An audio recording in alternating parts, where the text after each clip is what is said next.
आपण पाहत आहात बागलाण वृत्तांत, खबरबात महाराष्ट्राची।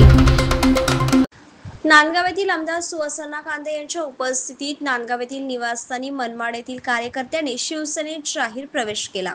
विजय दिलीप बेदाडे, डॉक्टर भागवत दराडे, हेमंत सुरवाडे, शरद सांगळे, सुभाष कराड, उमेश काकडे, शंकर वाघ, गणेश देशमुख यांनी यावेळी आमदार सुहास कांदे यांच्या उपस्थितीत जाहीर प्रवेश केला। यावेळी बोलताना आमदार सुहास कांदे यांनी सर्वांचे शिवसेना पक्षाच्या वतीने स्वागत केले। आपण सर्व माझ्यावरती विश्वास ठेवून माझ्यासोबत आलात हे मी माझे भाग्य समजतो। आम्ही सर्व आपल्या सुखदुःखात सदैव सोबत राहू असा विश्वास दिला। या प्रसंगी फरहान दादा खान, मयूर बोसे, वाल्मिक आंधळे, योगेश पाटील, राजाभाऊ भाबड, सादिक तांबोळी, सुभाष माळवतकर, दिनेश घुगे, निलेश ताठे, धनंजय आंधळे आदी उपस्थित होते।